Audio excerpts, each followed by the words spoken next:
President Donald Trump is turning up the heat on global trade. He says new tariffs on semiconductor and chips could be unveiled soon, a move that could impact everything from your smartphones to your cars. And that's just to start. Another round of tariffs is slated to kick in, though, tomorrow, targeting a whole bunch of countries. Join us now to break it down. What this means for the economy, what this means for your wallet, is former Trump White House economic advisor Steve Moore. And you know, Steve, what's been out there for the last 24 hours, and you probably have caught some of this, is that CNBC interview that's getting so much buzz for so many different reasons. But we're going to talk about tariffs and what the president said about the semiconductors, and also what we've been talking about all morning about the pharmaceutical industry. I want you to take a listen to this. But on pharmaceuticals, we'll be putting a initially small tariff on pharmaceuticals, but in 1 year, President 1.5 years maximum, it's going to go to 150%, and then it's going to go to 250%. Now, I want you to paint a complete picture for us right now, because you have the tariffs on more than roughly, 60 countries are set to begin possibly on tomorrow, which is August 7th. Steve, we have been through this before. What's different this time around? Do you actually see this happening, for one thing? Well, here we go again, right, Angela? It seems like we've been replaying this record over and over again for the last 6 months. One of the things we've learned, I think, in the first 6 months of the Trump presidency is that his bark tends to be worse than his bite. And so he puts out these very strict directives and threats on tariffs to get other countries to do things that are in America's interest. And in large part, by the way, even though I'm not a big fan of tariffs, he has been able to score some amazing trade deals with for example, with the UK last week and other countries, including Europe. So we will see how this plays out. But I do think these are being used as threats to force other countries to do things that are in our interest. One of the most interesting ones is the one you just mentioned. They played that clip about drug prices, because you know, we are the country that innovates. We're 90% of the new drugs that come on the market, whether it's for cancer, heart disease, all sorts of other ailments. They come out of U.S. Research facilities with U.S. dollars. And yet, guess what? Americans pay more for these drugs than people in all these other countries. And Trump thinks that's unfair. I think most Americans think that's unfair. And Trump is going to try to force these other countries to pay their fair share for the drug development, because it's good. It's good for research. If we want to win the race for the cure, somebody has to pay for that research.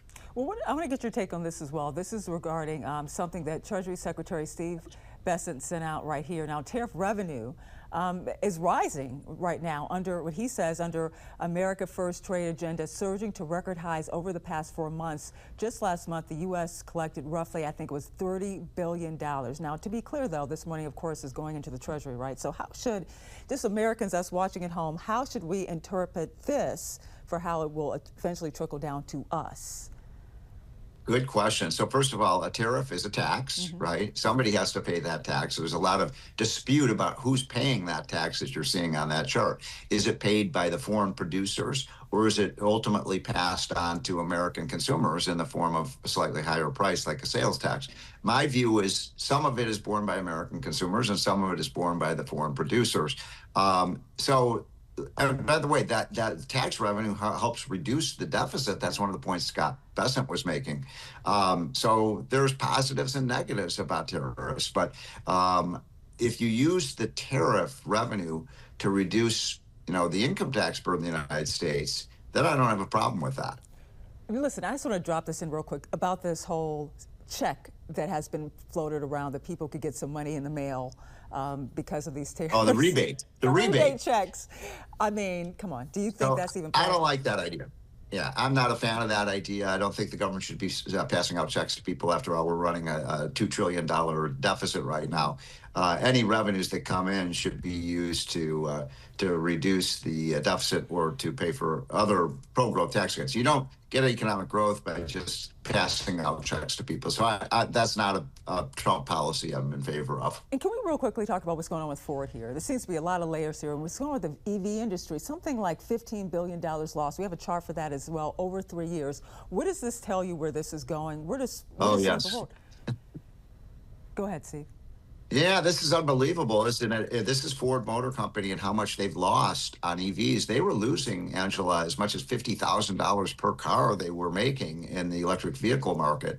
And it kind of shows what happens when you have the government directing an industry to produce a certain product that customers may not want. By the way, I'm not against EVs, but we have a hybrid that we like a lot. But it shows, if you're a company, you should really be orienting your production to what customers now want, not what government wants. All right, thank you so much. Former Trump White House economic advisor Steve Morris, always a great pleasure talking to you.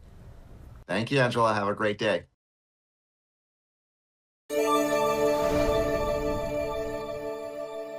I'm Atra El-Nashar in Washington. Russian President Vladimir Putin meeting with President Trump's special envoy Wednesday ahead of a deadline Trump set for Putin to end his war before imposing new sanctions. For 3 hours in Moscow Wednesday, White House Special Envoy Steve Witkoff met with Russian President Vladimir Putin for talks the Kremlin called useful and constructive. President Trump posting on social media, "Great progress was made. Afterwards, I updated some of our European allies. Everyone agrees this war must come to a close, and we will work towards that in the days and weeks to come." Few believe Putin is willing to end his invasion. Earlier this week, Russian forces struck more civilian targets across Ukraine. Children were among the casualties, Ukrainian officials reported. Shortly after the meeting ended, President Trump announced he's raising tariffs on India another 25%. A move that partially follows through on his threat to punish countries that buy Russian oil and gas, which provides the Kremlin revenue to keep its war going. Here's what the president said July 14th. We're going to be doing secondary tariffs if we don't have a deal in 50 days. It's very simple. And they'll be at 100%. That deadline was shortened, and now Trump denies he said the tariffs would be 100%. Well, I never said a percentage, but we'll be doing quite a bit of that. On top of Trump's universal tariffs taking effect Friday, these punitive Russian energy tariffs mean Indian products coming into the U.S. will be subject to an import tax of 50%. India says their energy trades are based on market factors with the objective of keeping prices low for Indian citizens. A spokesperson for India's Ministry of External Affairs says in part, "It is therefore extremely unfortunate that the U.S. should choose to impose additional tariffs on India for actions that several other countries are also taking in their own national interest." Those countries include China, as well as U.S. allies like Turkey and the European Union. Triple-digit tariffs on China could derail already delicate ongoing trade negotiations, and the president just struck a trade deal with the European Union. It's unlikely he'd jeopardize that with new tariffs. In Washington, I'm Atra El-Nashar.